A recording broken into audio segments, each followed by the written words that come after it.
Lahat po ba ay na-bless sa encouragement ni Kuya Dexter? Tunay nga po na kapag tayo ay tinawag na, tayo ay bagong creation niya. Hindi na tayo babalik sa dati. Iba na tayo ngayon. Tayo ay binago na ni Lord. The old has gone. The new has come. Tayo yun.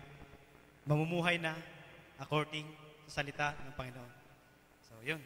So, bago ang lahat po tayo siguro ay pagod, no? Galing sa trabaho. Pero sa gabing ito, ipaparanas ng Panginoon ang pangyarihan na ang pagod mo, pag nakarinig ka na kanyang salita, ay mapapawi. Amen. Glory to God. So, yun po. Puntahan po natin ang ating pick ngayong gabi. Sa Matthew chapter 16, verse 26 po.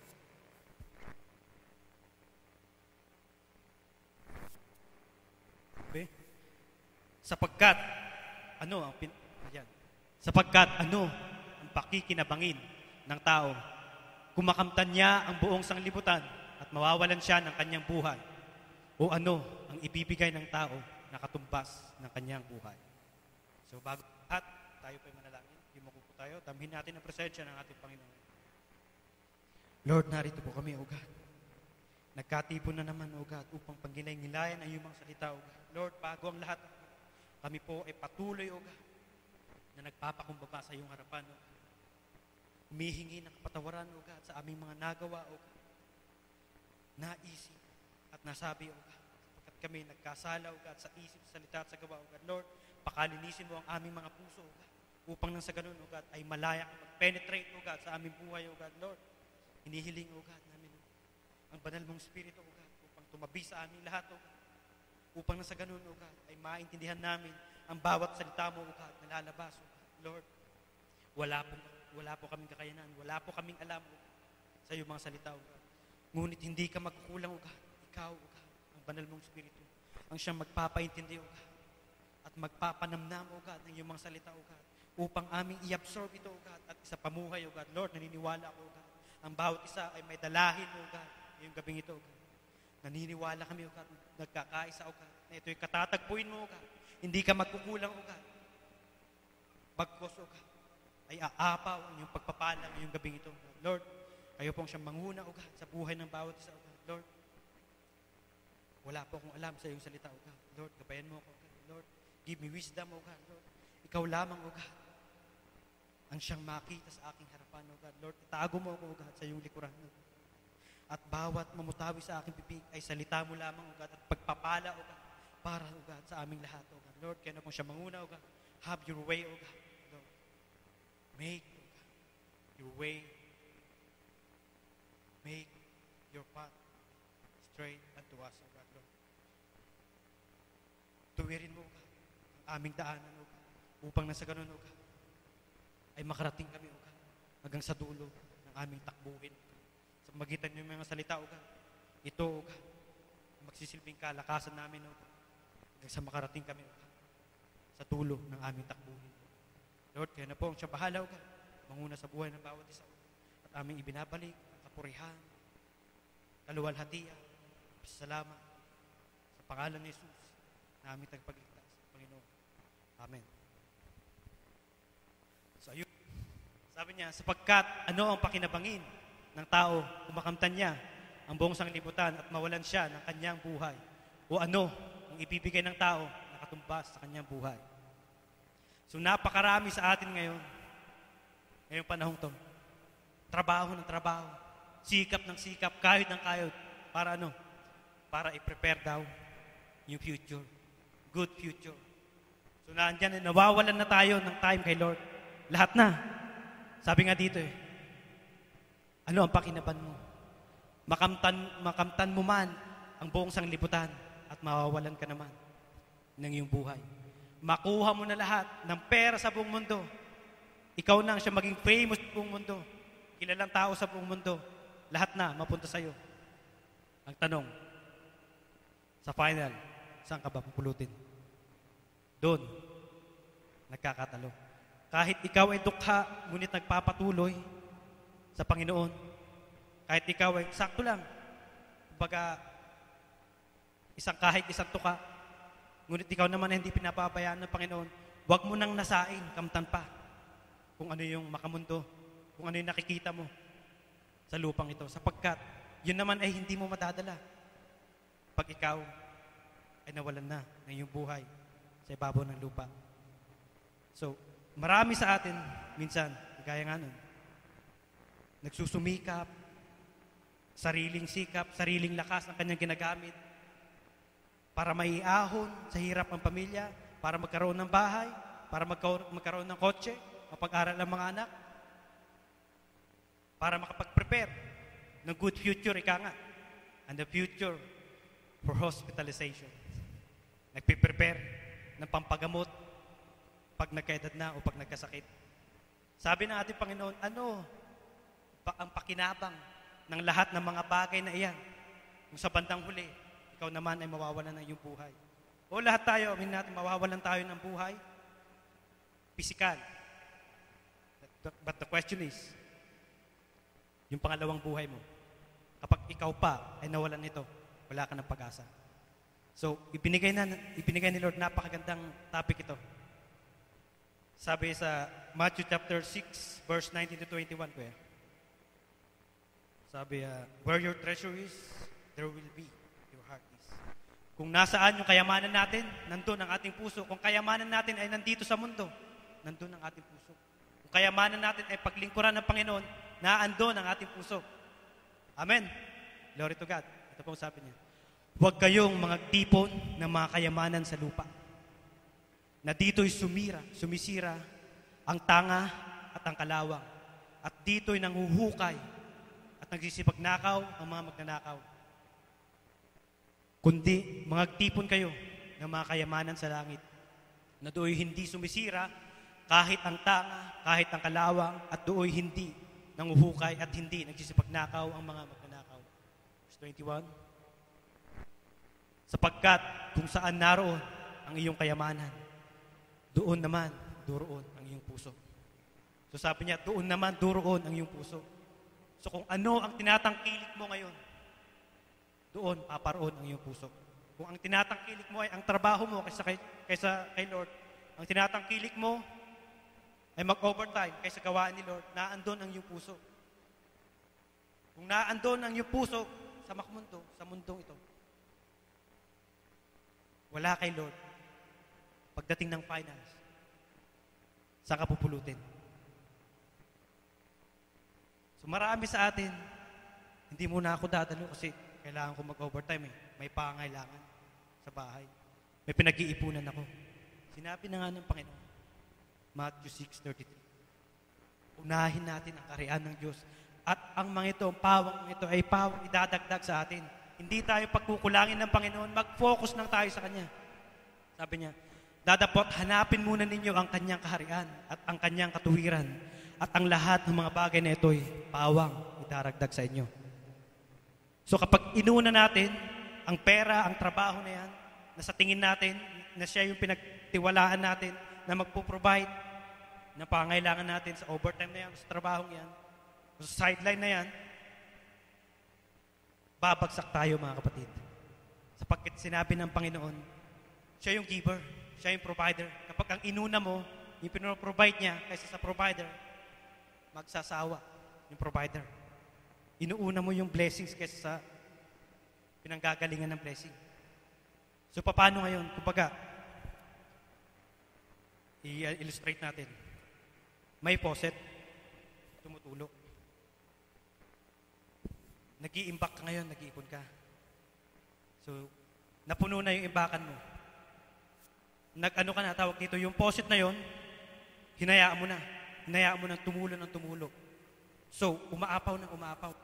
Sa naipon mo, nag-ano ka na, nag-rely ka na doon, magkakasya na to for the rest of my life ka mo. At darating ang araw na naubos yun, hinayaan mo tumutulo yun, pinabayaan mo, at naubusan. The waters run out. Naubusan ka. Inuna mo na yung nakikita mo, kaysa sa pinanggalingan niya. So, dapat, unahin mo muna yun. I-save yun. Patay mo muna, kasi siya yung pinanggagalingan, mag-focus ka muna doon bago mo tignan yung naipon mo na tubig. So, doon, nag-focus na tayo sa blessings na binigay sa atin. Doon na tayo tumayo, doon na tayo yung pamantayan natin, doon na tayo tumingin. Okay na siguro to, okay na ako dito. Saka na lang kapag wala na ako ulit. So tsaka lang tayo malapit sa Kanya kapag tayo naubusan ulit. So napakaganda ng Kanyang salita.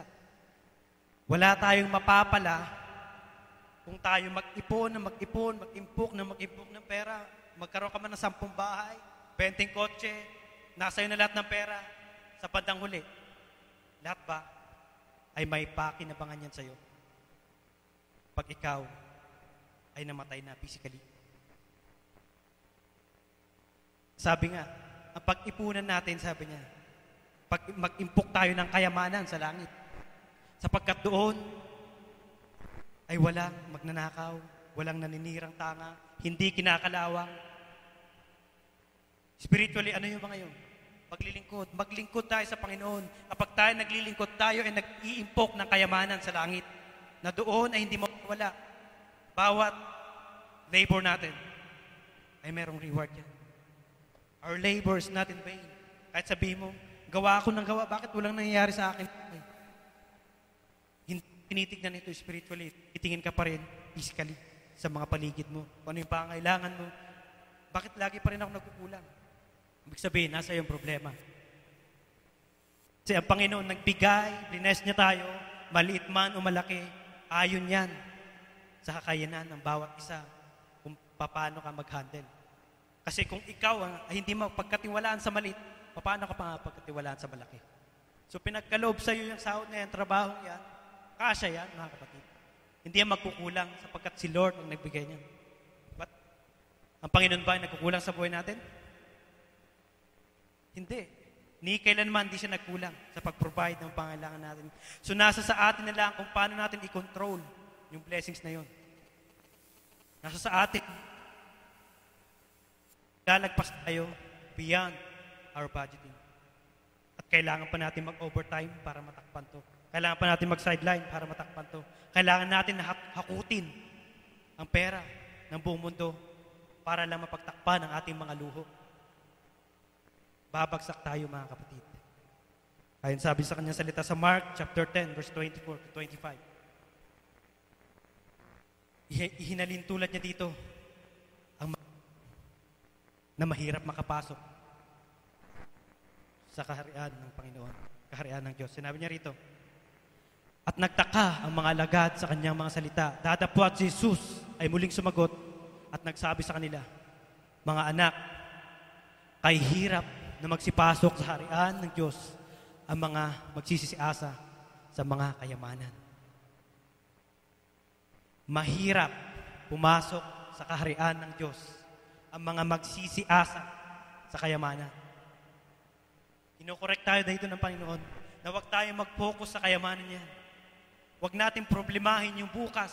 Hayaan natin, sabi ng Panginoon, sapat na ang araw na to na harapin natin. Yung bukas hayaan natin. Sapagkat tayo na i-equip niya.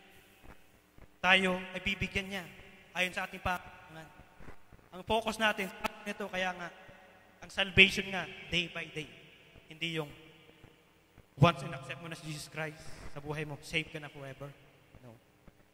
Save ka, araw na yon. Bukas. Kung save ka. Ngunit kung kinalimutan mo siya, bagsak tayo, mga kapatid.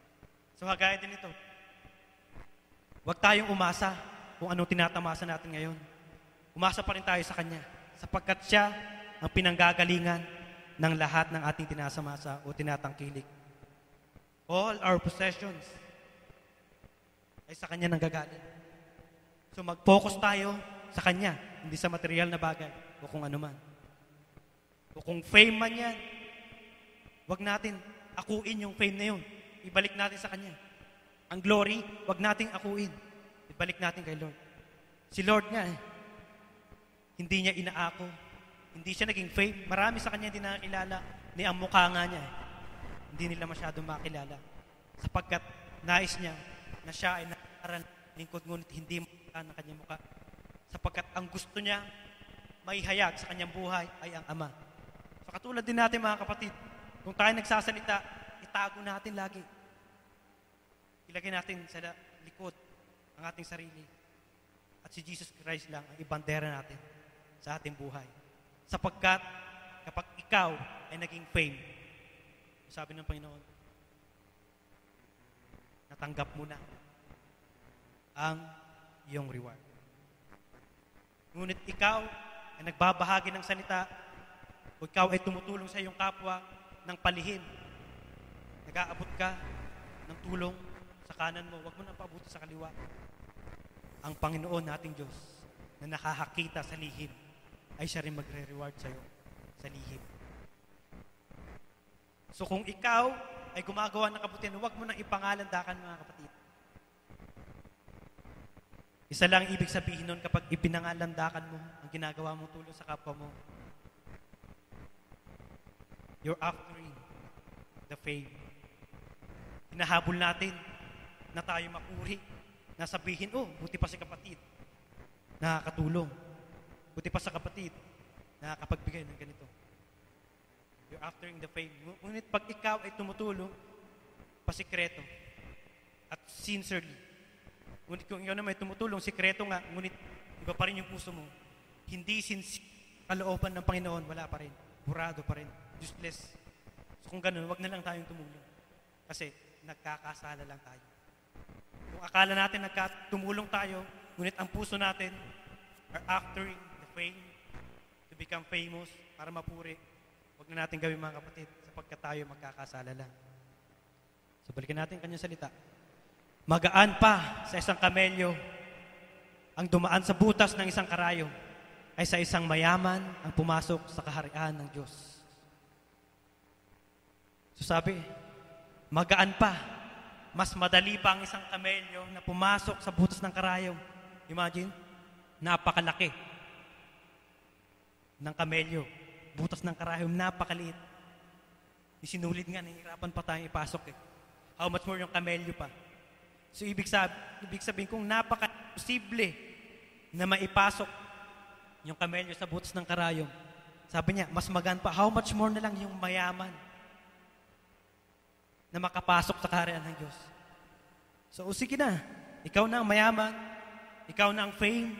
Ikaw na ang sikat. Kilala ka. Ang tanong, makakapasok ka ba sa kaharian ng Diyos? Mga kapatid, we exist. Tayo ay nag-exist sa mundong ito. Alam ba natin kung anong purpose natin? Alam ba natin kung ano ang dahilan kaya tayo nag-exist sa mundo? Mga kapatid, bilang isang Kristiyano, we exist to praise, to adore, luwalhatiin, papurihan, paglingkuran ang ating Panginoon sapagkat ang pinanggagalingan ng ating buhay. Isipin natin, pinanganak tayo, binigyan tayo ng pagkakataong mabuhay dito sa mundo para paglingkuran siya. At darating ang panahon na pag siya'y bumalik at nakita niya na totoo tayong naglilingkod sa Kanya, tayo ang mapapabilang sa kaharian ng Diyos. Ngunit kung pagdating niya ay nakita niya ang pinaglilingkuran natin ay ang ating laman, which means lahat ng luho, lahat ng kaperahan, lahat ng pisikal na bagay ang ating pinagtutuunan ng pansin, it means hindi tayo naglilingkod sa Kanya. Naglilingkod tayo sa mundo. So, paano tayo mapapasama ngayon sa Kanyang kaharian? Bagsak tayo, mga kapatid. Sinasabi ng Panginoon dito na mag-focus tayo sa kayamanan sa langit, which is ang buhay na walang hanggan. Huwag tayo mag-focus sa kayamanan dito sa lupa, sapagkat ito ay masisira at wala ni isa man ang madadala natin. Hindi naman masama na maging mayaman, ngunit kung ito ay galing sa kalooban ng Panginoon. Bless tayo ng Panginoon upang tayo ay maging blessed. Mga kapatid, walang Kristiyano na sobrang yaman. Kasi ang Kristiyano, kapag meron siya, sineshare niya. So hindi niya iniimpok ng iniimpok. Sineshare niya yun. So mayaman siya. Mayaman siya sa bibigay. Sabi nga ni Lord, it is more blessed to give than to receive. So paano niya nasabi yun? Kasi nagbe-bless ka. Kaya ka nakakapag-bless kasi meron. nakaka-receive. Kaya sila nakaka-receive kasi wala sila. So mas mapalad yung mga nagbi-bless kaysa sa bless. So mag-focus tayo. Mag-impok tayo ng gawa na kalooban ng ating Panginoon. Sapagkat kung yun ang ating ginagawa, sa langit tayo nag-iimpok. Makalangit ang ating savings. Kaya nga, ang bangko na pinakamatibay, pinakamatatag sa mundong ibabaw, balang araw, babagsak din yan. Ngunit ang bangko na sinasabi ng Panginoon na hindi babagsak kailanman ay ang kanyang kaharian. So doon tayo mag-impok, mga kapatid. Huwag tayo mag-focus sa mga nakikita natin sa lupang ibabaw. Kaya sabi nga niya sa 1 Timothy chapter 6, verse 10, "For the love of money is the root of all evil.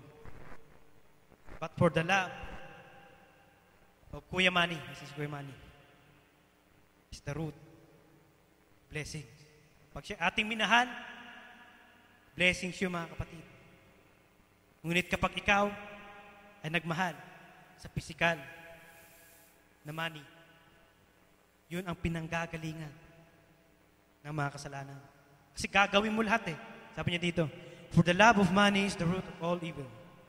It is through his craving that some have wandered away from the faith and pierced their hearts with many pangs."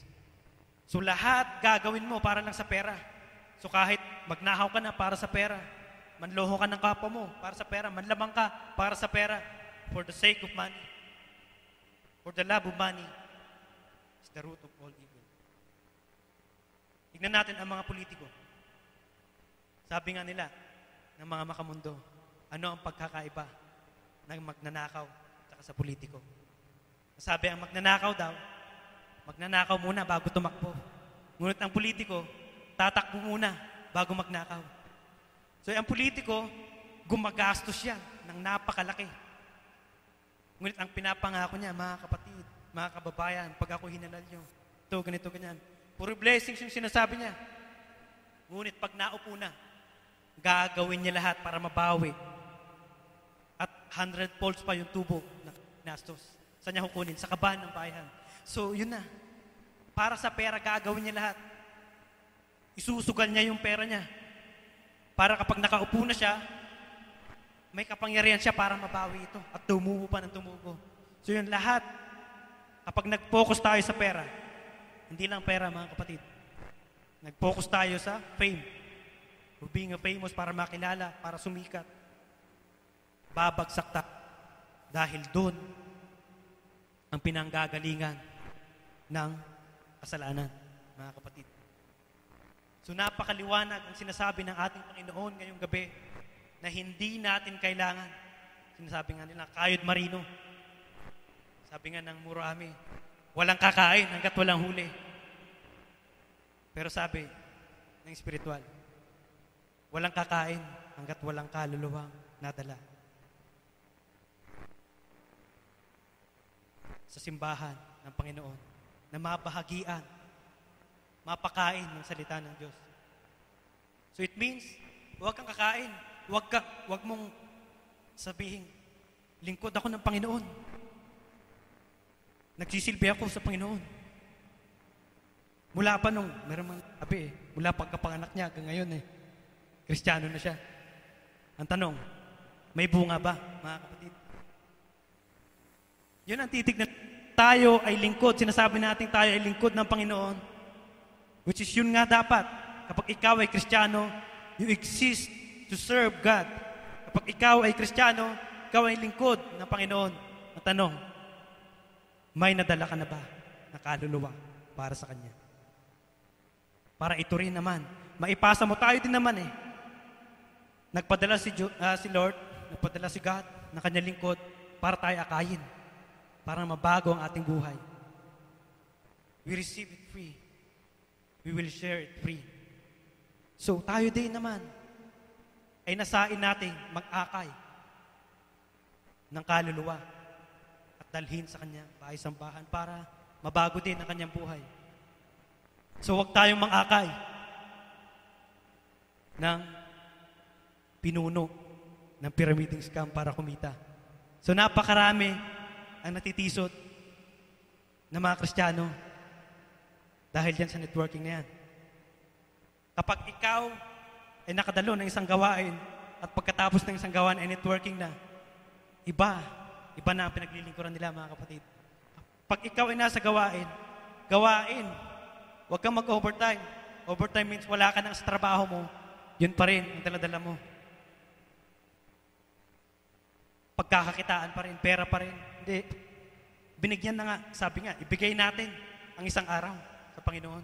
Paano mo sinabing ibinigay mo sa Kanya? Kung dumalok nga na gawain, yung isip mo, nasa trabaho pa rin, nag-overtime pa rin.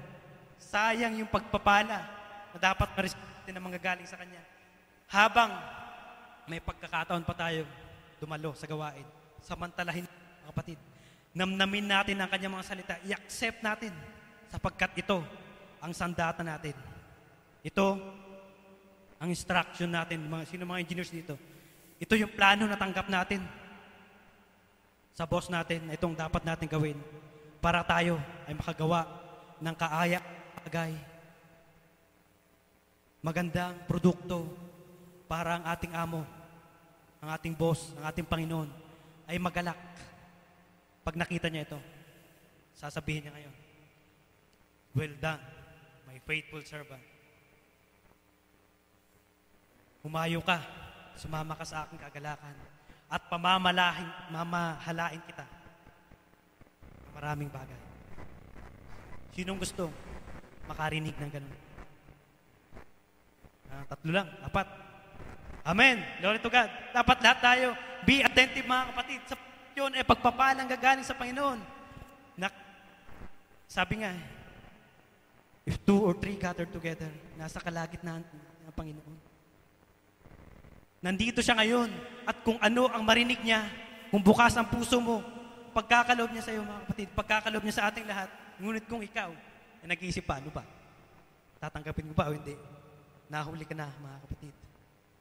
Nakuha na, imbis na para sa iyo, yung kapatid mo, na bukas ang puso, nakuha na yung double portion sapagkat sinabi ng Panginoon, sino man ang meron at sino ang wala ay kukunin pa.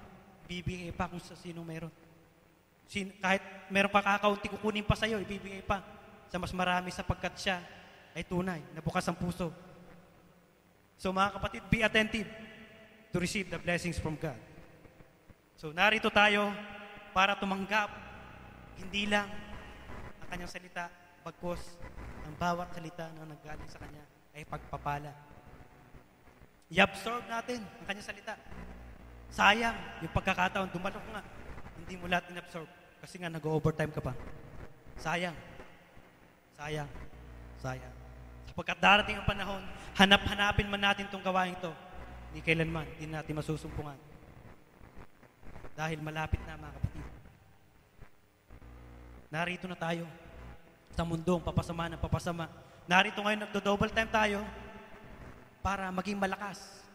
At pag dumating na yung sitwasyon na tayo na lang, wala nang gatherings na ganito, naihanda na tayo ng Panginoon, na tayo ay makakatayo hanggang sa Kanyang muling pagdating. So, samantalahin natin, mga kapatid. So, merong isang story ng mayaman na gusto pang magpakayaman para for his early retirement. Pinagsisikapan ng kanyang buhay para siya daw ay makapagpahinga ng maaga. Tunghayan po natin ito sa Luke chapter 12 verse 15 to 21. So narito ang isang mayaman na gusto pang yumaman. Mga businessman na ang hangad na lamang ay magpayaman. So narito siya. At sinabi sa kanila, magmasid kayo at kayo'y mag-ingat sa lahat ng kasakiman. Greediness, mga kapatid. Kasakiman. Sapagkat ang buhay ng tao ay hindi kasaganaan, mga bagay ang kilig niya. So useless, mga kapatid, ang mga tinatangkilik natin dito sa lupa na pampisikal lamang. Sabi niya dito, walang kasaganaan sapagkat ang tunay na kasaganaan ay manggagaling lamang sa Kanya at ito ay madadala natin kapag tayo ay paparoon sa Kanya yung impok natin na nasa Kanya. Yun yung may pakinabangan sa atin. Mamatay ang pisikal natin, ngunit spirit natin ay mabubuhay kasama niya. Sabi niya dito, walang silbi ang ating mga tinatangkilik dito upa. Maliban na lang kung ang tinatangkilik mo ay spiritual, sapagkat ito ay naiimpok. Yung savings mo nandun, tubo. Kung tayo nga nag-iimpok sa bangko, di ba may tubo? Iba pa nga may rewards Kapag, kumbaga sa video, maraming video rewards, maraming gifts. Tao pa yun. Namumuno doon, manager doon, tao. Makasalanan. How much more na lang ating Ama na nasa langit. Amen? So tayo mag-impok ng bagay para sa Kanya. At nagsaysay siya sa kanila ng isang talinhaga. Ito na mga kapatid. Na sinabi, ang lupa ng isang taong mayaman ay namumunga ng sagana. Verse 17. At iniisip niya sarili na sinasabi, ano ang gagawin ko sapagkat wala ako mapaglalagyan ng aking mga inaning bunga? So narito, isang businessman, magsasaka, na ano siya, nababattle siya, nararatel siya, nape-pressure siya, iniisip niya, saan ko ilalagay itong mga aking tubo, aking pera? Yung aking mga bunga, yung aking inaani. So sabi niya, hindi na magkakasya sa storeroom niya. Dito sabi, ng aking mga inaning bunga. At sinabi niya, ito ang gagawin ko. Ayun na, nag-isip siya. Igiba ko ang aking mga bangan at gagawa ako ng lalong malaki. So narito na, first, businessman, nag-umpisa sa maliit, sabi, para na matustusan ng pangailangan. So, at first, meron pa siyang time kay Lord. Ito, example natin, isang Kristiyano na, gustong nagpatayo siya ng business para daw makatulong, mabigyan niya ng trabaho niya kapwa Kristiyano o kahit hindi Kristiyano, hindi mananampalataya. So yun, nakakapag-serve siya. Nung una, nakakatulong siya. So nung kumita na, nag-isip siya, kumita, nag-click. Nag-isip siya ngayon kung paano mapapalago. So dati siyang nakakadalo ng gawain. Pautay-utay na lang, paunti-unti. On and off na lang yung pagdalo niya kasi medyo busy na siya. Kumbaga, nagpatayo siya ulit ng other branch. Dalawa na ang branch niya. So yun, naging busy siya. At lumago na naman. Nang lumago, nag-isip ulit siya. Anong gagawin ko? Sabi. Hindi na niya, nababattle na siya. Nagugulan na siya. So, hindi niya alam paglagyan ng kanyang pera. Ang ginawa niya, nagtayo ulit ng another branch. So lumalaki. Lumalago ng lumalago hanggang yung oras niya. Kay Lord, wala na. Hanggang sa time, kahit yung mga empleyado niya, na dapat sa gawain ng Panginoon, either Sunday, Friday, or what day, basta may gawain, is day off dapat ibibigay kay Lord, ay hindi na dahil kumikita siya na malaki na, nasasayangan na siya sa isang araw at gusto niya nakabukas. So nag-focus na siya sa kayamanan dito sa lupa. Nawala na, mga kapatid, yung focus niya na makatulong, makapaglingkod sa Diyos. For the root, for the money, the root of all evil. So yung focus niya na makapaglingkod dapat kay Lord, wala na. Sa pera na siya naglilingkod sapagkat kahit yung isang araw na kanyang empleyado na Kristiyano na sinabi niya, tutulungan niya na bigyan ng kabuhayan, ay hinila niya sa kapamakan.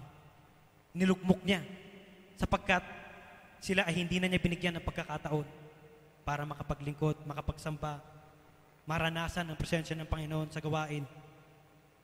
So siya mismo ang humila. Sa sinasabi niyang tutulungan niya, siya mismo ang humila papalayo sa Panginoon. So gaya nito. At sinabi niya, ito ang gagawin ko, igigiba ko ang aking mga bangan at gagawa ko ng lalong malaki. At doon ko ilalagay ang lahat ng aking butil at aking mga pag-aari. Verse 19. At sasabihin ko sa aking kaluluwa, so narito na, kaluluwa, marami ka ng pag-aari, nakakamalig para sa maraming taon, magpahingalay ka, kumain ka, minom ka, matuwa ka. So narito na, nag-rely na siya sa kanyang kanan. Kinausap na niya kaluluwa. Magsaya ka, magalak ka, mag-retire ka na. Kasi marami ka ng pera. Magsaya ka. Sige. Kahit mamatay na yung physical body mo, hindi mo pa maubos yung kayamanan mo. So narito ngayon. Dadapwat, sinabi sa kanya ng Diyos, ikaw na haling, hihingin sa iyo sa gabing ito ang iyong kaluluwa. At ang mga bagay na inihanda mo ay mapapasa kanino kaya? So sinabi ng Panginoon, yung mga bagay na ihinanda mo, nag-focus ka sa kaluluwa, sa pisikal, nagpakayaman ka, lahat na nasa iyo. Sabihin mo na buong Saudi nasa iyo. Naalala ko tuloy, yung globe sa may Saudi Post. May globe doon. Di ba, ang globe dapat kumpleto yung mga bansa. Mapa ng Saudi lang nandun. Hindi lagay nila. So yun, sabihin mo na, nasa sayo na yung buong Saudi. Walang kapakinabangan sa'yo, mga kapatid. So kung ikaw ay naging greedy, kagaya nga, yung buong globe ay mapa lang ng Saudi, nandun, ibig sabihin, ang buong globe ay sa kanila. Saudi lang eh. So yun, nasa sa'yo na ang buong mundo. Ngunit kung ikaw ay hindi nag-impok na makalangit, babagsak tayo, mga kapatid. Sapagkat ang lahat ng ating tinatangkilik, sinabi niya kanina sa kanyang salita, ay walang saysay. Kung ating tinatangkilik ay panlupa. Ngunit, kung ating tinatangkilik ang makalangit, sinabi nga niya, for where your treasure is, there will be your heart is. Ang tinatangkilik ay treasure, makalangit, na andun ang ating puso. Sa spiritual, ang puso natin ay spiritual. Kung naandun, glory to God, pagdating ng ating Panginoon, doon, paparoon ng ating puso. Amen? 3, 4. Amen! Glory to God. So yun, sabi niya, sa verse 21 kuya. Gayon nga, ang nagpakayaman sa ganang kaniyang sarili at hindi mayaman sa Diyos. So sabi niya, magpakayaman ka ng pisikal, magpakayaman ka sa iyong sarili, ngunit ikaw ay hindi nagpakayaman sa Diyos. Useless, mga kapatid. Para lang natin ibinaon ng napakalalim ang ating sarili sa lupa. Gumagawa tayo mismo ng hukay na paglilibingan sa atin. So habang tayo minsan nakakapag-isip din tayo bilang isang Kristiyano, o nga no, paano kaya kumita ng pera para makauwi na ng Pilipinas? Yung plano mo na, nahihingipapang, gusto ko magkaroon ng sideline para kumita ng marami, para mabilis makauwi ng Pilipinas, para makasama ko pamilya ko. Para doon ako sa Pilipinas magpapatuloy. Yung kaya ang nais ng puso natin, mga kapatid. So bago tayo magplano ng ganun, tanungin natin ang Panginoon, kung dito kanya sa Saudi, pinapalago spiritually, manatili tayo dito, mga kapatid, sapagkat tayo ay nag-iimpok spiritually. Nag-iimpok tayo sa langit. But where your treasure is, there will be your heart is. Kung sino ang nag-iimpok, kita-kita sa final, sa mga kapwa nag-iimpok sa makalangit. Ngayon, kung sino ang nag-iimpok ng panlupa, you better wake up, mga kapatid. Sabi nga sa Christmas Carol, you better watch out. So, watch out, mga kapatid. Kung tayo ay lumilis na lang ng landas. Sabi nga, hindi ko nga makalimutan yung illustration ng sa kapatid na pag tayo nag-aararo. Illustration kasi pag tayo nag-aararo, may takbuhin tayo. Alam natin yung focus natin. Sa dulo, ang ating Panginoon naghihintay sa atin. So, kung hinihila na tayo dito, hinihila tayo doon. At lumingon tayo. Ano yung mga temptation, pera, trabaho na mas maganda, ngunit wala ka naman oras sa Panginoon. Hinihila ka, mga kapatid. Nakikipag-battle tayo spiritually, not physically. So, nakikipaghilaan tayo, ngunit yung focus natin yung pa rin. Kahit mapunta ka doon pa rin focus, doon pa rin punta mo. Mapunta ka dito, doon yung focus mo, doon pa rin punta mo. Nung napunta ka dito, nawala yung focus ka dito. Malayo na, mga kapatid. You better wake up, mga kapatid. Amen? Amen. Glory to God. So tayo, ay patuloy na mag-impok ng makalangit. Magpatuloy tayo, mga kapatid. Huwag natin tignan. May magandang opportunity sa lugar na yun, sa bansang yun. At maganda rin, may pagpapatuloy ko doon kasi open. May pagpapatuloy ko ang aking paglilingkod. Ngunit nagtanong pa tayo sa ating Panginoon. Tinanong pa natin siya bago tayo nagdesisyon sa sarili natin. As a Christian, we walk by faith, not by sight. So by faith, kung ang faith natin kay Lord, hihingin natin kung anong nais niya sa ating buhay. Ngunit kung ikaw ay nagdesisyon ng hindi humingi sa Kanya, humingi ka man, hindi mo naman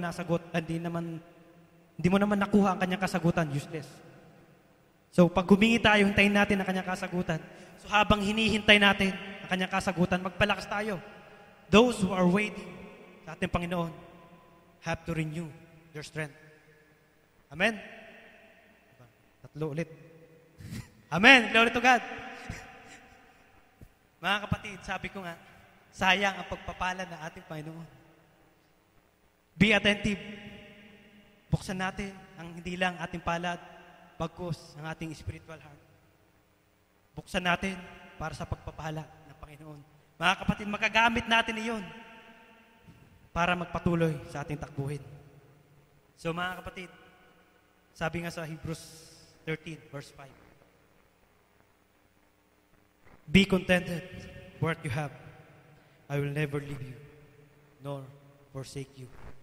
Sabi niya, mangilag kayo sa pag-ibig sa salapi. So narito na naman, mangilag tayo sa pag-ibig sa salapi. Magkasya kayo sa inyong tinatangkilik. Sapagkat siya rin ang nagsabi, sa anumang paraan ay hindi kita pagkukulangin. Sa anumang paraan ni hindi kita pababayaan. Amen. Glory to God. At lahat na ay nagbukas. Sabi ng Panginoon, hindi niya tayo pababayaan. Hindi tayo magkukulang. So hindi tayo magkukulang sapagkat we have a great provider. The great provider of all. The King of Kings, the Lord of Lords. So, bakit mo isipin magkukulang ka? Sa si Kuya Alpon. Na-miss natin si Kuya Alpon. Kung sino nga, kung hari nga, siya amo niya, king, no? At siya hindi pinagkukulang ng kanyang amo. Na siya pa, ay binibigyan ng libreng pagkain. Nagdala nga siya dati dito ng cakes banana cake. So kung siya nga, sinusuportahan ng kanyang amo at lumalabis pa, natadala pa niya dito. Glory to God, blessings yun. How much more ang ating Ama na nasa langit? Nasa Kanya nang gagaling lahat. So paano tayo magkukulang, mga kapatid? Nasa sa atin lang. Sabi nga niya dito, magkasya kayo sa inyong tinatangkilik. So pagkasyahin natin. Kung ang sahod natin, illustrate natin para madali. Ang sahod natin, 30 real sa buong buwan. So sa isang buwan, may 30 araw. So gagastos lang tayo. Hindi tayo lalagpas sa budget natin na 1 real sa isang araw. Pagkos kung tayo talaga ay masigasig na Kristiyano, yung 1 real na yon ay susobra pa, mga kapatid. At makakapag-imbak na pa. Kasi sabi ng Panginoon, hindi niya tayo pagkukulangin .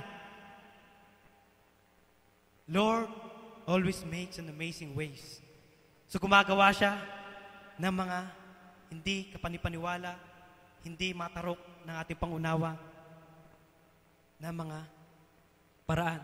Sabi mo, 1 real, budget mo sa isang araw. May budget ka 1 real. Libre naman pala yung pagkain mo. Glory to God, nasave mo pa yung 1 real.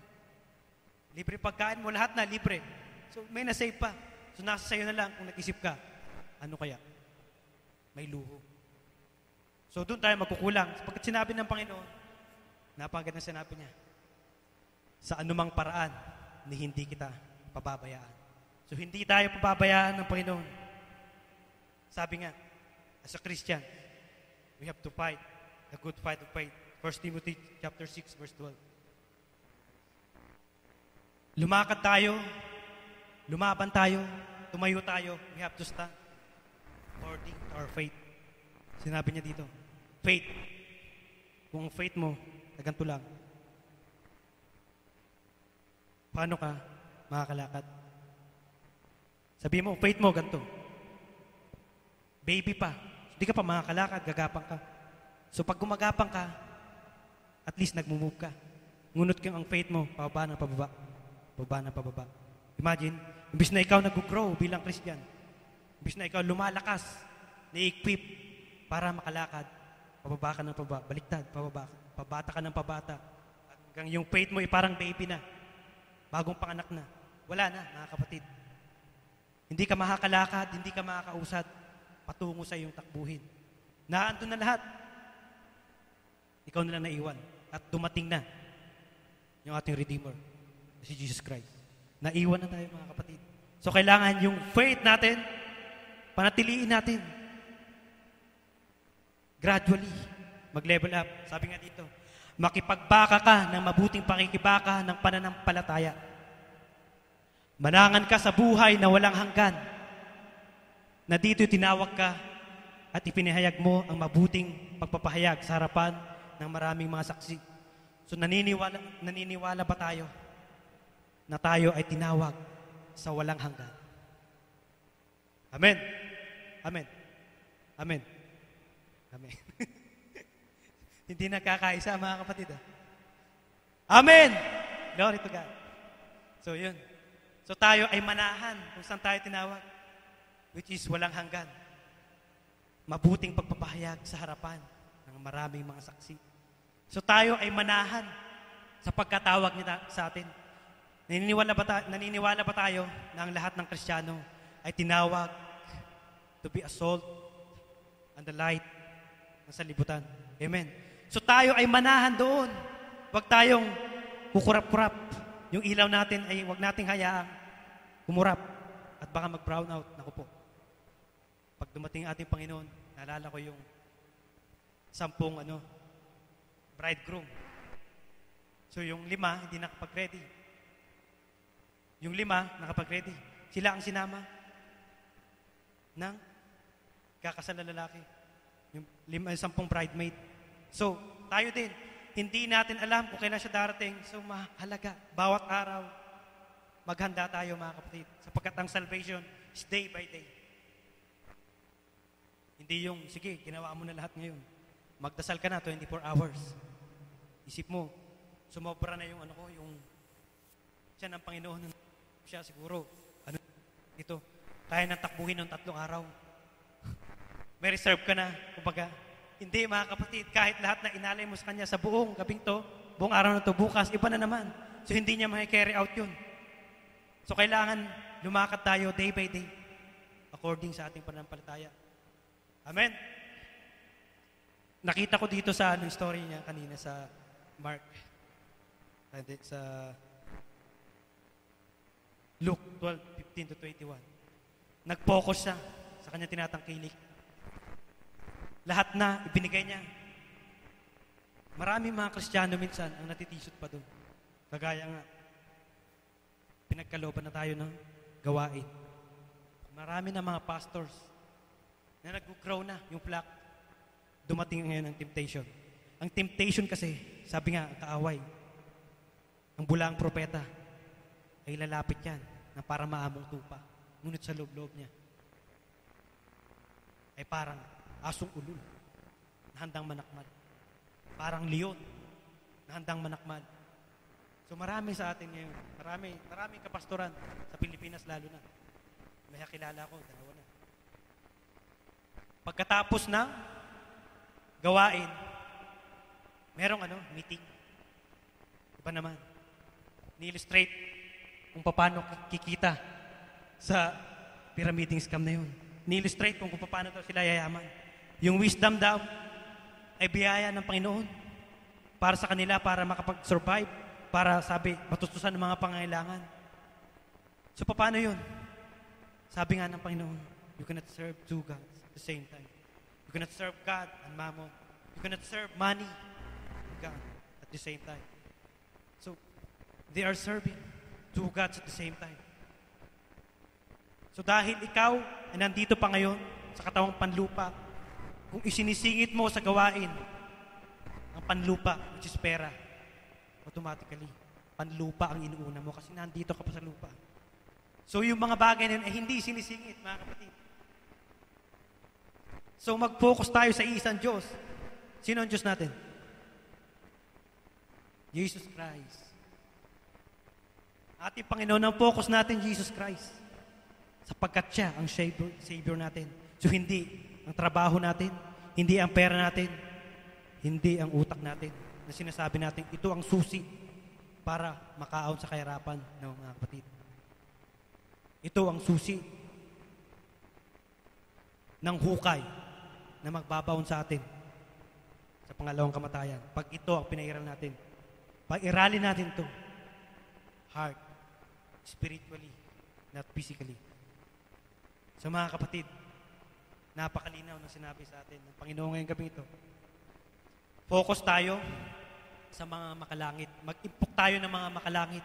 Huwag mga material na bagay, material na kayamanan. Focus tayo sa kayamanan na naghihintay sa atin pag natapos natin ang ating takbuhin. Ang panghuling verse at katanungan ng ating Panginoon ngayong gabi. Matthew 6:24. Sabi niya dito, sino hindi makakapaglingkod sa dalawang Panginoon? Sapagkat kapoputan niya ang isa at iibigin niya ang ikalawa, o kaya magtatapat siya sa isa at pawawalang halaga ang ikalawa. Hindi kayo makikipaglingkod sa Diyos at sa mga kayamanan. So mga kapatid, ang nais ipabatid sa atin ng ating Panginoon, ng ating Diyos, mamili tayo ng ating paglilingkuran. Alam natin na kapag pinili natin ng Panginoon, buhay na walang hanggan ang naghihintay sa atin. Kapag pinili natin ang Panginoon ng karamihan dito sa lupa, worldly ika nga, naghihintay sa atin kung gaano kalalim ang hukay na walang hanggan. Na doon ay man nagngangalit ng ngipin. Na doon ay walang katapusang apoy. Walang patid. So, nais ng Panginoon na buksan ang ating mga puso. Nais niyang i-remind sa atin, sino na pa ngayon ang pinaglilingkuran natin? Sino na pa ngayon ang inuuna natin? Lahat tayo, sa sarili natin. Hindi ko alam kung nasa puso nyo, ngunit alam ng Diyos kung ano nandyan. Ginising niya tayo ngayong gabing ito para mag-focus ulit sa Kanya. At ang lahat ba ay handa na mag-focus sa Kanya? At ang lahat ba ay handa na mag-impok ng mga makalangit na kayamanan? Amen. Glory to God po. Sa Diyos lamang papuri.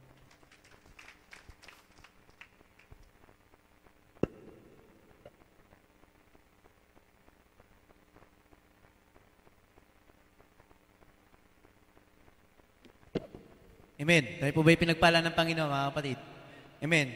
Napakaganda po ng ating napag-usapan, mga kapatid, no? Alam niyo po, nabibless po ako sa bagay na napag-usapan. Sabi po ng John 15:5, ito po yung parang ibinibigay sa akin ng salita ng Panginoon. So John 15:5 po. Sabi po rito, ako ang puno ng ubas, kayo ang mga sanga. Ang nananatili sa akin at ako'y sa Kanya, ay siyang nagbubunga ng marami. Sapagkat kung kayo hiwalay sa akin, ay wala kayong magagawa. Amen po ba? Kung gusto po, sino po nagnanais sumagana sa buhay, mga kapatid? Sino po nagnanais na lahat ng bagay na pinanghahawakan mo ay pasaganain ng Panginoon? Sino nagnanais na yung trabaho mo ma-promote ka? Yung sahod mo ma-promote din? Yung pitaka mo kumapal din? Yung mga pangangailangan mo abutin ng Panginoon? Lahat ng pangangailangan mo ay mangyari, mga kapatid. Pero ang sabi ng Panginoon, mga kapatid, kung wala siya sa atin, wala tayong magagawa. Amen? Kaya nais ng Panginoon sa buhay natin, unahin natin siya. Sabi nga ng Matthew 6:33, una muna ang Lord. Sabi mo sa katabi mo, una ang Lord. Amen? Kung gusto natin, pagyamanin tayo ng Panginoon, mga kapatid, Alam niyo mo mga kapatid, talagang susi dyan, unahin natin ang paglingkuran ng Panginoon. Amen? Sino po magsasabi rito ang kayamanan niyang paglingkuran ng Panginoon? Alam niyo mga kapatid, sa personal kong buhay, naranasan ko. Naging kayamanan ko rin ang paglingkuran ng Panginoon. Amen? Sino pong nagnanais ngayon na maging kayamanan niyang paglingkuran ng Panginoon? Amen? Yung paglingkuran mo yung Panginoon, ito yung kayamanan mo.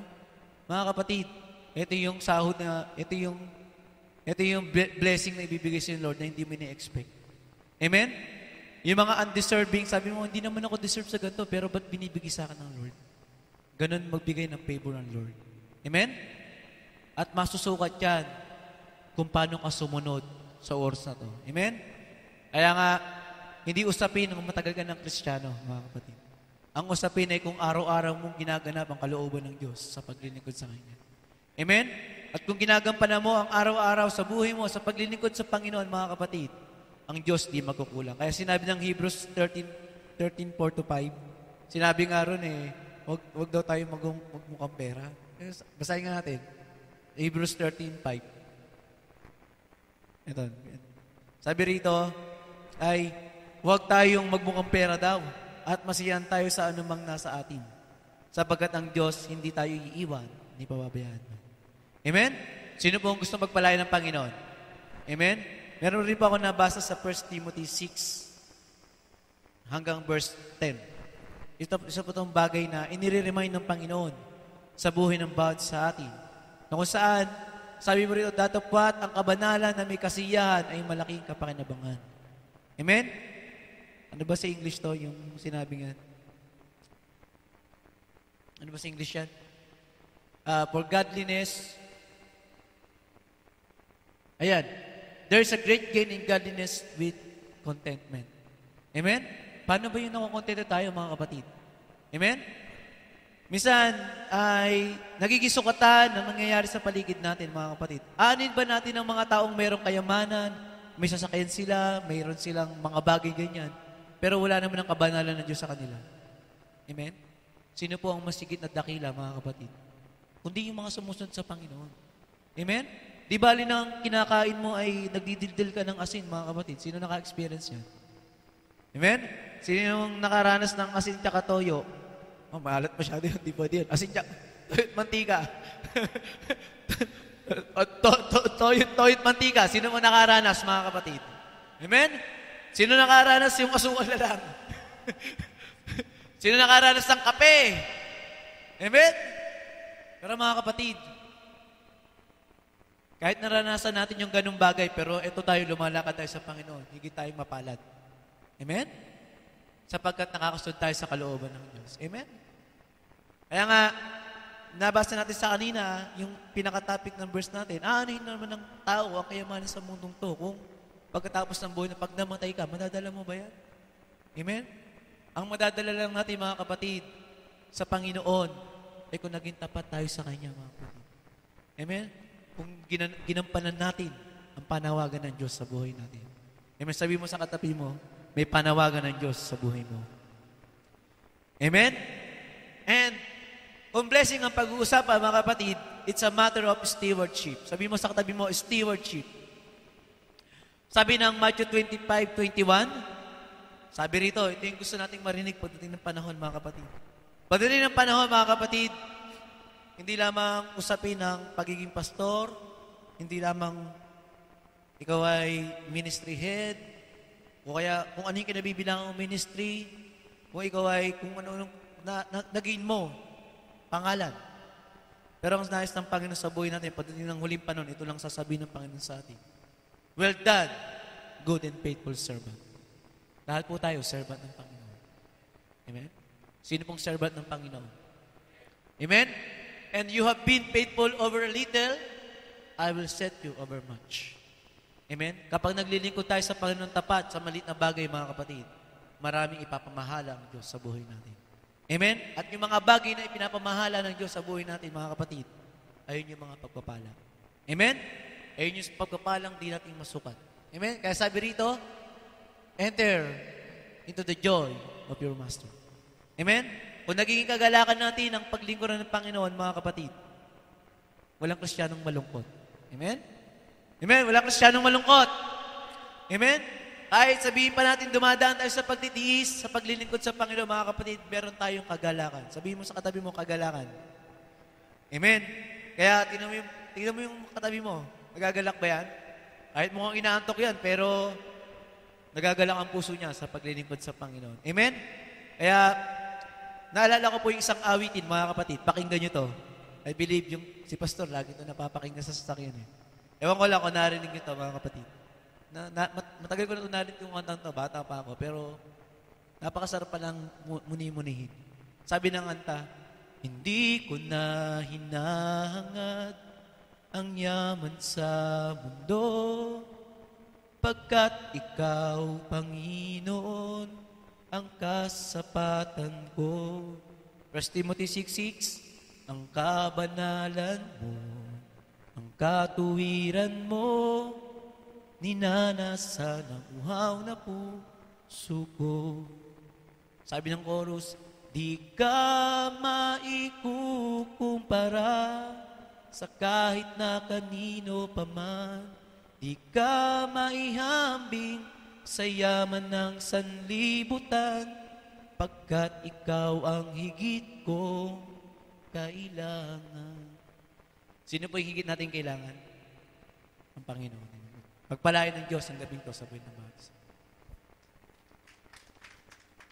Gusto lang tayo po yung magsitayo, mga kapatid. At binabagabag ako ng banal na Espiritu. Hindi ko sasabihin to sa inyo. I believe bukas ang mga puso natin sa gabing ito. Amen? Magtaas ang kamay ang lahat ng bukas ang puso. Hallelujah. Amen? Ang sinabi ng Panginoon ay hindi po masama magpayaman, hindi po masama ang pera sa buhay natin, mga kapatid. Pero pag dumating na tayo na minahal na natin ang pera, yun po yung magpapasama ng buhay natin. Kung babasahin natin ang 1 Timothy chapter 6, verses 2:11 and 7:19, masyado naging stricto si Lord sa buhay natin.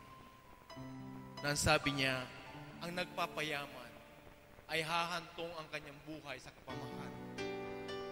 Ngunit ang nagpapayaman sa Panginoon ay sapat-sapat ang kanyang ipagkakalob sa kanya. Hindi siya pagkukulangin. Mga kapatid, isa pong patotoo sa buhay ninyo, mga kapatid.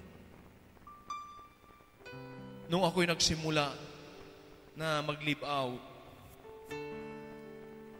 ang hangarin ko ay madala ang aking pamilya rito, Pastora at si Ate Bea. Malit pa si Ate Bea noon, 3 years old. Ang hangarin ko ay para makakilala sila at makasama ko sila sa paglilingkod. Inangking ko ang Diyos sa 24:15, as for me and my house, we will serve the Lord. At an Acts 16:31, believe in the Lord Jesus and you will be saved, you and your household. Ang dalawang verse na ito, na naituro ng Panginoon sa buhay, ay aking inangkin sa hangaring madala ang aking pamilya dito sa Saudi Arabia upang sila rin ay makakilala sa Panginoon. I was earning 2,500 reals that time. Napakahirap po, mga kapatid. But by faith, I have to pay the tuition fee of Ate Bea, 400 reals. I have to pay the transport for her. I have to give 300 reals to my wife para sa kanyang budget. And Ate Bea, 50 reals per week. So, in other words, 200 reals per month. We have to invest 10,000 pesos in the bank. But we have to give, first of all, our tithes to the Lord. I have my tithes for 250 reals in 1 month. And my sister wife has to give her tithes from 300 real, 30 real. And Ate Bea from 200 real, 20 reals. We all give our tithes to the Lord in obedience to Him. Regardless of what we have, that God has entrusted that money to us, we don't mind it. It was to give it back to Him what is due for Him. yung nalalaan para sa Kanya ay binibigay namin pagsunod sa Kanya. Hindi po nagkulang ang Lord. Tinuruan kami na maging good steward sa maliit na bagay. Naniniwala kami na pinagkatiwala ng Panginoon ang sweldo na yan. Hindi namin tinignan na maliit o malaki. Ngunit, Lord, we know, kagaya na sinabi mo, Panginoon, during the time when the Lord asked the multitude, the 5,000 multitude more, to sit down, but the disciples said, Lord, where is the food? Anong ipapakain natin sa mga taong ito? And the Lord asked to collect from the boy the 2 loaves of bread and 5 fish. And what Jesus did, bring to me, and he prayed to God. He prayed to God. Whatever you have, my dear brothers and sisters, don't take it as small or big, but acknowledge that it is coming from the Lord. The only thing is that we have to pray and thank God and acknowledge that God has given that amount to us. God will multiply it. See what happened to that scenario. When Jesus prayed and gave thanks to the Father and He distributed the food, sumobra pa ng 12 basket. Pagkatapos, mabigyan ang more than 5,000 people. Mga kapatid, ano yung kalagayan natin sa buhay? Huwag po natin titignan na maliit o malaki. Sapat ang biyaya ng Panginoon sa buhay natin. Kung ano ang binigay ng Lord sa buhay natin, ikinatiwala yan, batid ng Diyos. Mas kilala ng Diyos, mas alam ng Diyos ang ating mga pangailangan. He knows better than us. At alam ng Diyos na hindi tayo pagkukulangin. If you have the Word of God in your life, and you will boldly say it to your life, meaning to say, if you will apply it, you will see the goodness of God in your life. Amen. You will see the power of God in your life. See that verse in Hebrews 13, verses 5 and 6. God said, He said it to us. Sinabi ng Diyos sa atin, kung tinanggap mo yan, tinanggap mo ang salita ng Diyos. Sabi ng Lord, we have the boldness to say it also. If we receive from God and we use it for His glory, the Lord will never, ever magkukulang siya sa buhay natin, mga kapatid. Hindi siya magkukulang. The only thing is that pag tinanggap mo ang salita ng Diyos at i-apply mo sa buhay mo, sapat-sapat ang biyaya ng Diyos sa atin. Hindi tayo pagkukulangin. When my salary goes up and goes up and goes up, we remain with our original standard. We can live a Class A life, but we choose to live a Class A life. It's a matter of good stewardship, my dear brothers and sisters. When you receive the Word of God, the only thing that you will experience the power of God is when you apply it to your life. But once you apply it, you will see the power of God working in your life. You cannot ever find the power of the Word alone. Once you receive it, you apply it to your life, and you will see the power of God. Si Lord ang magpapayaman sa atin. Hindi tayo ang magpapayaman para sa buhay natin, kundi si Lord ang bahala sa buhay natin. Kung yan ang plano ng Panginoon na pagyayamanin tayo, unang-una, pagyayamanin tayo sa Kanyang salita. mga bagay na makalangit. This is what the Bible is trying to teach us today, tonight. In that Hebrews 13, verses 5 and 6, God says to us, if you receive the Word of God, if you receive the Greek word logos, that is Scripture, the whole is Scripture, the logos, and we are boldly to say it, boldly to apply it, that will be the rhema, the power of God in our life. If you are getting this point in your life, forget about anything in your life. Jesus is enough. His Word is enough. Doon kanya uumpisan sa buhay mo. Wala nang gagawin si Lord kundi yung direction papunta sa kaginhawaan, sa kapayapaan, sa kaligtasan. The Word of God is better than the riches of this world. When you receive the Word of God into your life, when you receive the Logos of your life into your life, God has given you the power to boldly say, that is the rhema of God. Lord, Heavenly Father, tonight, narito po kami, Panginoon. Tinuruan mo kami. Binahagi mo, Panginoon, ang iyong salita sa amin. Maging ang mga karanasan namin, Panginoon, sa buhay. Na ikaw ang may akda, Panginoon. Ikaw ang may plano, Panginoon. Ikaw ang nagparanas, Panginoon.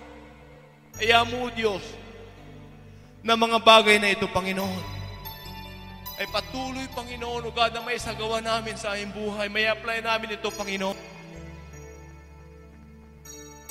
It is not the Word alone, but we need to act upon the Word of God. We need an action. Kailangan natin ang magsagawa. Kailangan natin sumunod sa salita ng Diyos. Lord, narito po, Panginoon, inyong mga anak. We say, hallelujah, Lord. We glorify your name. Hallelujah. Oh, hallelujah, Lord. We praise your name. We glorify your name. Hallelujah. Hallelujah. While you are singing, think it over that you are glorifying the Lord and saying hallelujah to God.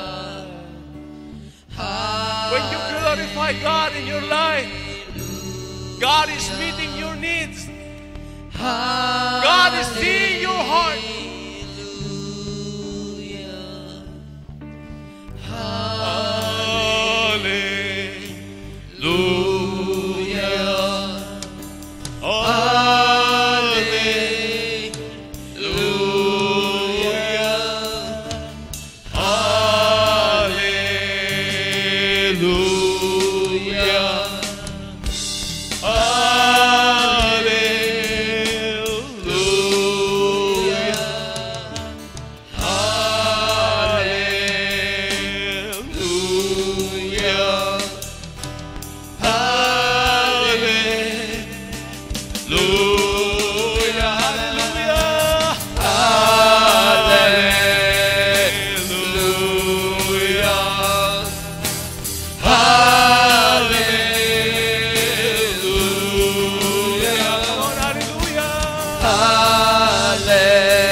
Kapatid, habang inaawitan natin si Lord ng hallelujah, kung mayroon kang alalahanin ngayon, mayroon kang pagkukulang sa Panginoon, Meron kang pangangailangan pinansyal. Meron kang dapat isaayos.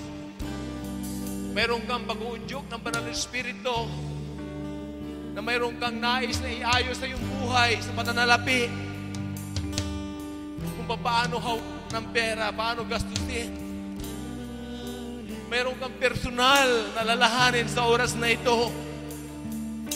When we lift up the name of Jesus, we sing hallelujah to Him, glory to Him.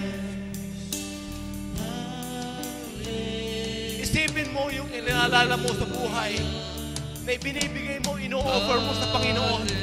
At right this time, tonight, in the name of Jesus, katatagpuin niya ang mga pangailangan natin.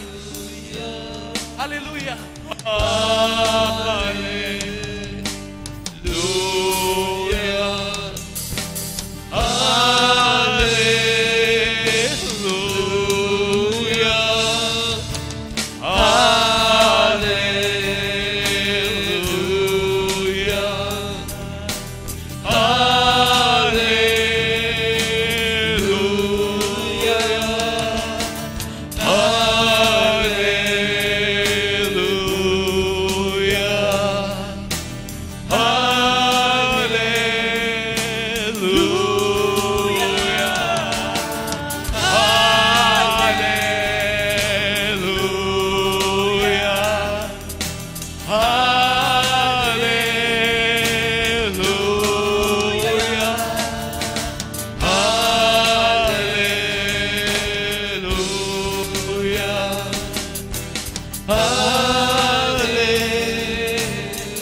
Pray, O Lord,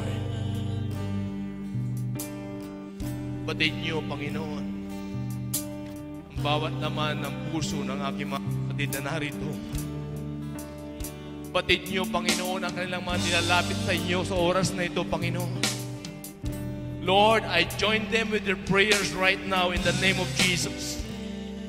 I join them, Lord, with their prayers right now in the name of Jesus.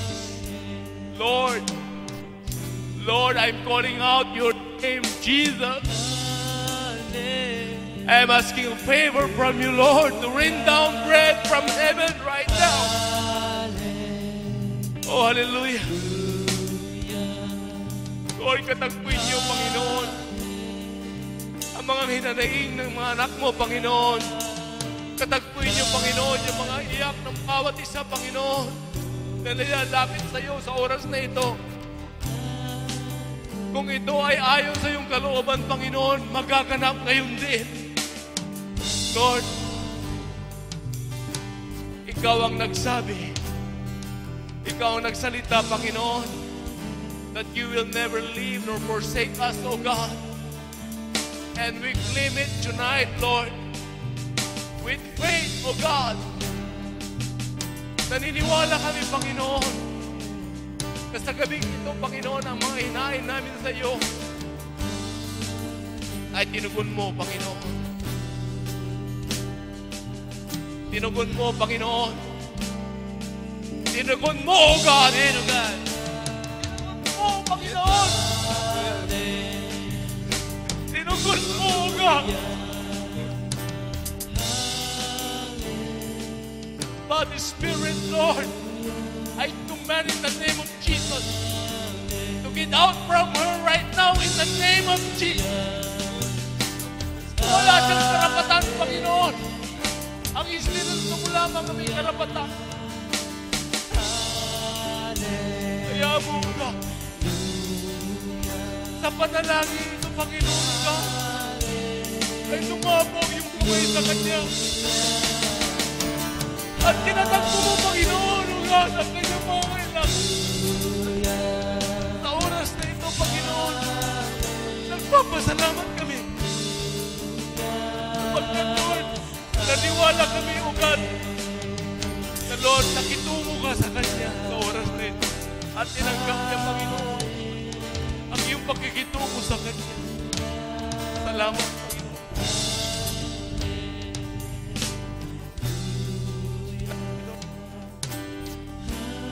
Salamat, Panginoon. Ikaw ay laging tapat sa buhay.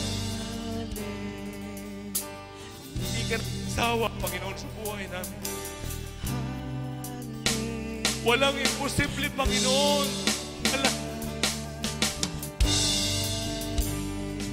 Truly, Lord, as we glorify your name, O God, binubuksan mo ang kalangitan para, Lord, pakinggan ang iyong mga anak. Padala mo ang iyong mga anghel, Panginoon, na samahan kami, Panginoon, na magpupuri sa iyo.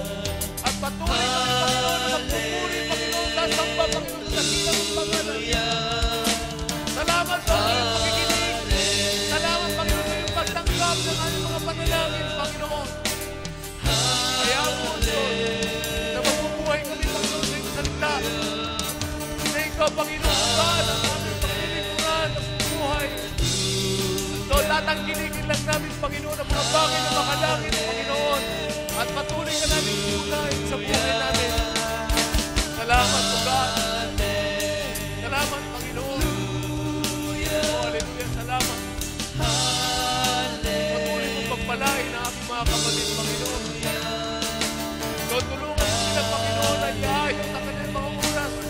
Para makasubaybay sila, Panginoon, sa bawat gawain mo, Panginoon. Sapagkat, Lord, ito yung napakahalagang nangyayari sa buhay namin na kami ay nasa gawain mo, Panginoon, nasa presensya mo, Panginoon. Hindi pa huli ang lahat, Lord. Gaya ng lagi mong sinasabi na habang may hininga, may pag-asa, Panginoon. At habang may buhay, O God, may pag-asa, Panginoon. Salamat, Panginoon. Salamat sa gabing ito. Salamat sa banal mong salita. Salamat sa kapangyarihan ng salita mo, Panginoon, na tinanggap ng bawat isa sa amin, Panginoon. Salamat sa katugunan. Salamat, Panginoon, sa lahat ng pangangailangan, O God, na na-lift up sa gabing ito, O God, na nagkaroon ng kasagutan. Salamat sa bawat isa na narito, O God, na bukas ang kanilang puso para tanggapin ang salita mo. Lord, paglabas namin dito, Panginoon, dala namin, Panginoon, ang salita mo, dala namin ang pagpapala mo, Panginoon. At Lord, magsasagawa kami, Panginoon. Hindi namin, Panginoon, lilimut kung paano mo kami tinuruan sa loob ng simbahan. Lord, ang lahat ng ito, Panginoon, ay amin pong binabalik sa iyo na may mataas na pagpupuri, pagluwalhati, pasasalamat sa pangalan mo lamang, in Jesus' name. Amen.